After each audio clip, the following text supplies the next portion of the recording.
Hermanos, qué bueno verles una vez más. Aquí estamos para traer otro estudio de la vida de David. Como sabemos, hermanos, de que en la vida hay confrontaciones, pero en esta el capítulo que vamos a estudiar es cuando Dios nos confronta.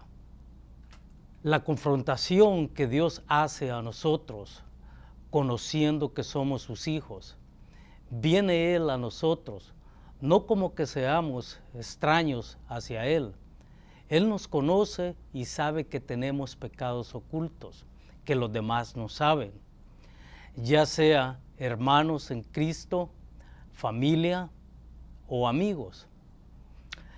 Lo escondemos y decimos, nadie más sabe, solo yo, y me salgo con la mía. Pero se nos olvida que Dios todo lo sabe y que a Él no lo engañamos. Y eso lo sabemos, pero qué ingenuos somos. Pero creo que a través de caminar con Dios nos relajamos y en un subconsciente cometemos o caemos en pecado. A pesar que sabemos que Él sabe y mira todo. Por eso es lo que pasa cuando quitamos la vista o perdemos comunión con Dios. En Gálatas capítulo 6, versículo 7 nos dice, no os dejéis engañar, de Dios nadie se burla, pues todo lo que el hombre siembre, eso también segará. O sea, que en algún día o tiempo el pecado nos alcanzará y será revelado. El pecado es como una mujer embarazada. Primero concibe, después crece y por último nace.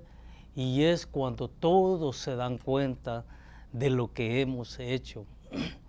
En este capítulo de la vida de David veremos cómo cometió pecado de adulterio con Betsabé, mujer de Urías, y cómo David mandó asesinar para cubrir su pecado.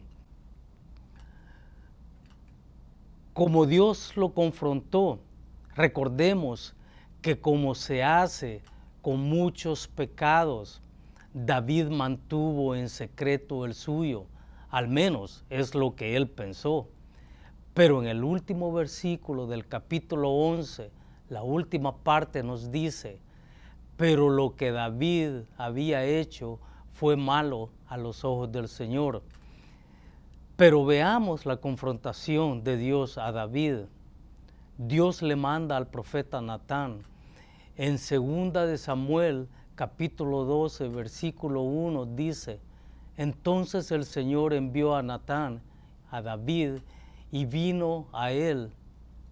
Estoy seguro que David, desde ese momento sus noches eran de insomnio, no tenía gozo, era un esposo sin amor, un padre irritado, un pésimo líder. Vivía una mentira, pero no podía huir de la verdad. Natán viene y le dice en 2 de Samuel, capítulo 12, versículos 1 al 3, y vino él y le dijo, había 2 hombres en una ciudad, el uno era rico y el otro pobre. El rico tenía numerosas ovejas y vacas, pero el pobre no tenía más que una sola corderita que él había comprado y criado, que había crecido junto con él y sus hijos. Comía de su pan, bebía de su vaso y dormía en su seno. La tenía como su hija. Y continúa diciéndole Natán en el mismo capítulo 12, en el verso 4, pero un viajero vino al hombre rico y éste no quiso tomar de sus ovejas o de sus vacas para guisarla, pero el viajero que le había llegado, sino que tomó la corderita de aquel hombre pobre y la guisó para el hombre que había venido a él. Al oír esto, David en ese momento se enoja y dijo a Natán, El que hizo eso es digno de muerte. Y es ahí cuando empieza la confrontación que hace. La confrontación, Natán le dice, tú eres ese hombre. Hermano, este tipo de confrontación es lo mejor del mundo para el cristiano que oculta un pecado secreto. El hecho de que el que lo hace es un amigo, alguien que lo ama en verdad. Él es leal, amigo, el consejero de David. David está con la boca abierta, sentado en su silla, después de haber escuchado a Natán decirle, tú eres ese hombre, has cometido pecado. Y David cae de rodillas y dice lo único que podía haber dicho, he pecado contra Jehová. Después viene David y reconoce y se arrepiente del pecado. En el Salmo 51, versículo 2 al 4, dice, lávame por completo de mi maldad y límpiame de mi pecado, porque yo reconozco mis transgresiones y mi pecado está siempre delante de mí. Contra ti solo he pecado y he hecho lo malo delante de tus ojos, de manera que eres justo cuando hablas y sin reproche cuando juzgas. Hermanos, hay dos clases de culpas, la verdadera y la falsa. La culpa falsa es producida por las acusaciones y las insinuaciones del hombre. La culpa verdadera es producto de la desobediencia consciente e intencional que le hacemos a Dios. Es evidente que David estaba sufriendo la culpa verdadera. Habemos cristianos que manejamos la culpa a nuestra conveniencia. Cuando la luz roja de la culpa verdadera se enciende, sacamos una excusa llamándola culpa falsa o diciendo, es lo que todo el mundo hace. Pero hermanos, hay consecuencias que tendremos que pasar al igual que David, tan terribles por el pecado cometido.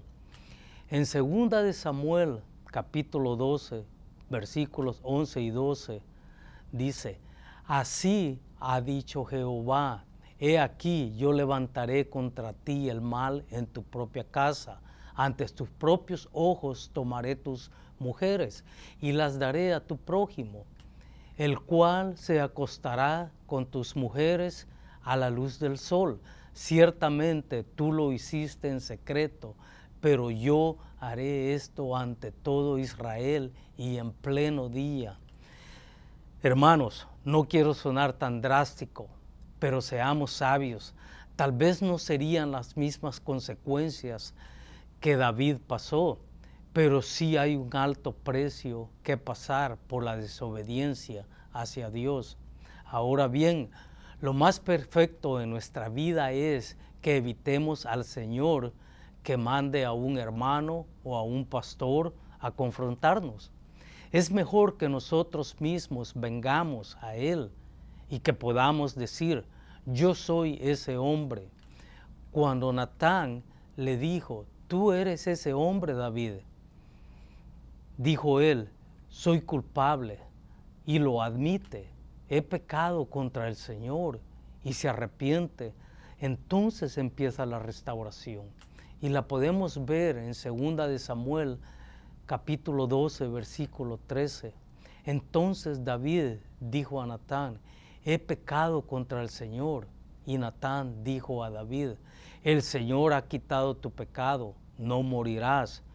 Qué promesa tan maravillosa de gracia, no morirás.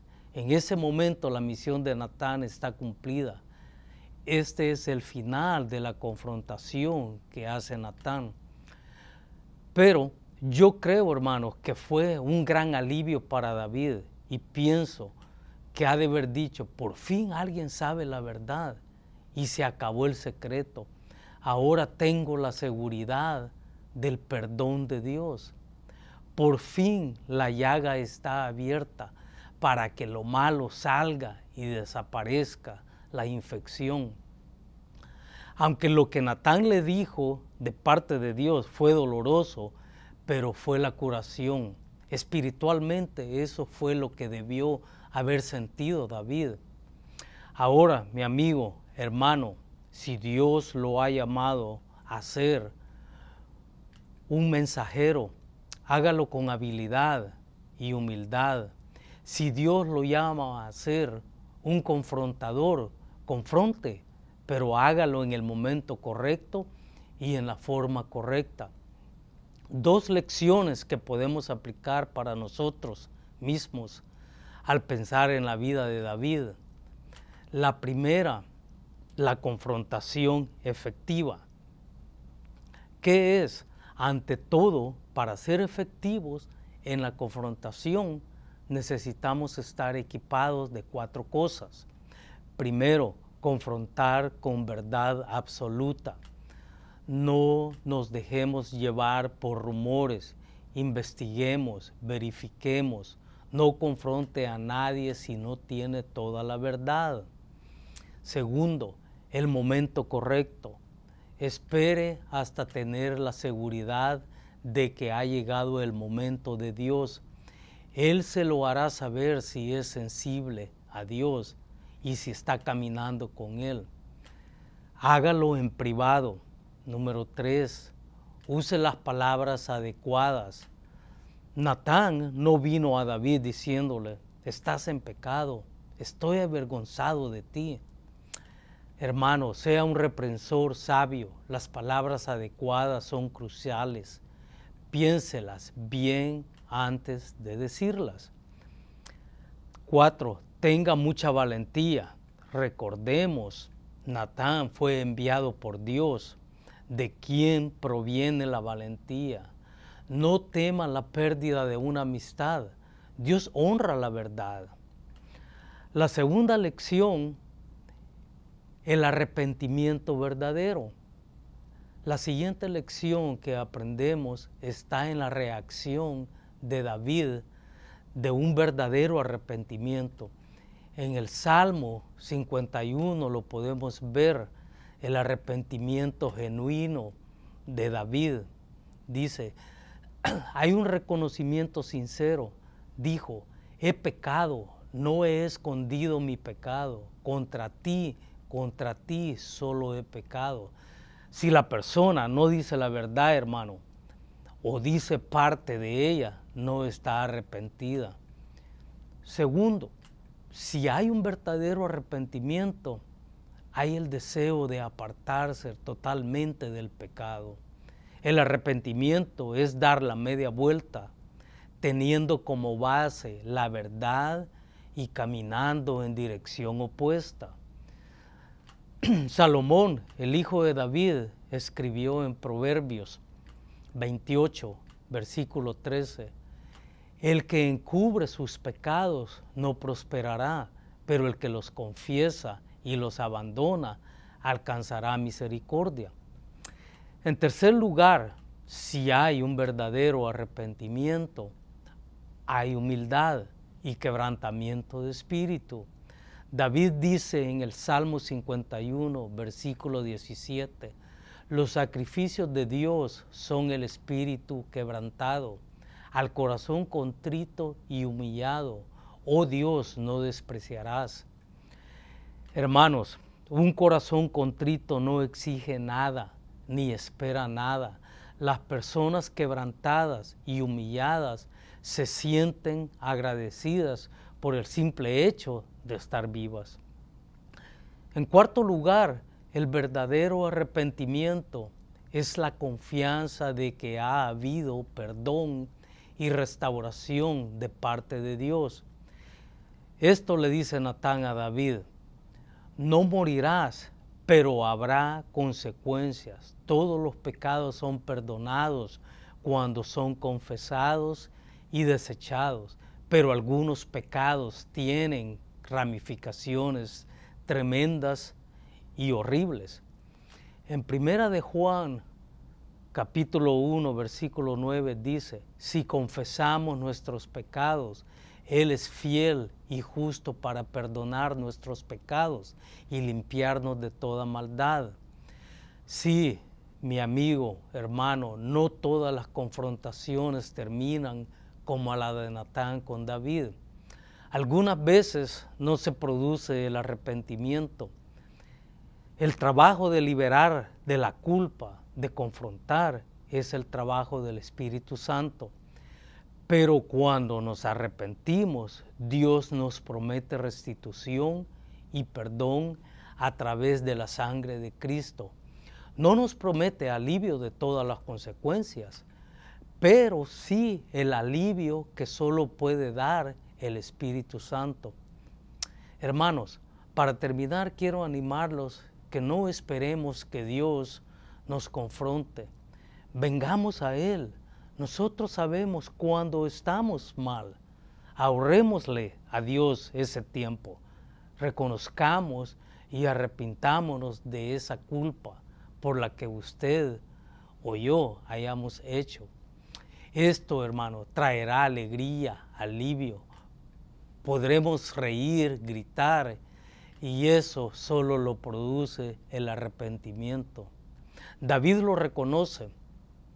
En el Salmo 32 nos dice, versículo 3 al 4, mientras callé se envejecieron mis huesos, en mi gemir todo el día, porque de día y de noche se agravó sobre mí tu mano, mi vigor se convirtió en sequedades de verano. Hermanos, por último, el Salmo de David 32, versículos 1 al 2, nos dice, cuán bienaventurado es aquel cuya transgresión es perdonada, cuyo pecado es cubierto. 2, cuán bienaventurado es el hombre a quien el Señor no culpa de iniquidad. Aquí leemos la restauración de Dios a David, hermanos. Arrepintámonos con un corazón contrito. Ese es el deseo y eso es lo que esperamos de que este nuevo estudio le ayude a recapacitar si estamos en algún área que estemos mal y que no nos hayamos puesto a cuenta con nuestro Señor. Gracias, Dios, por perdonarnos de nuestros pecados, que sabemos que son muchos. Amén. Hermanos, Dios les bendiga.